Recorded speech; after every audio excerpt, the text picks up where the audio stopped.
Praise the lord. ఎలా ఉన్నారు? అంత బాగున్నారని ఆశిస్తున్నాను. డైలీ బ్రెడ్ అనే ఈ శీర్షికను వీక్షిస్తున్న ప్రతి ఒక్కరికి యేసుక్రీస్తు ప్రభువారి పేరిట శుభాలు తెలియపరుస్తున్నాను. ఈరోజు దేవుని యొక్క మాటను మనం ధ్యానిద్దాం. పౌలు మహాశయుడు కొరింథీ సంఘానికి రాస్తూ 2వ పత్రికలో 10వ అధ్యాయం 17వ వచనంలో ఒక మాట అంటారు, అతిశయించువాడు ప్రభువునందే అతిశయింపవలెను. అంతే కదండి. మనం ఎవరిని బట్టి అతిశయించాలి?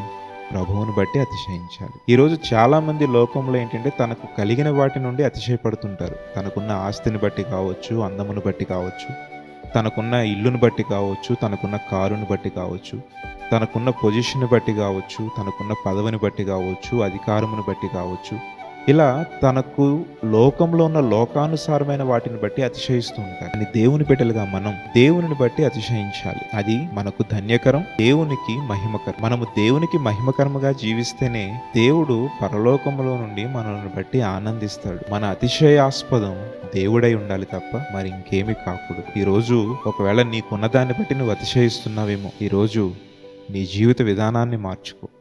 నీవు అతిశయింపవలసినది దేవుణ్ణి బట్టి తప్ప మరి ఇంకేమీ కాదని ఈరోజు దేవుడు నీతో మాట్లాడుతున్నాడు. కాబట్టి మనమందరం ఆయన్ని కలిగి ఉండడం చాలా మహిమకరం, ధన్యకరం, మన జీవితానికి ఆశీర్వాదకరం. Praise the lord.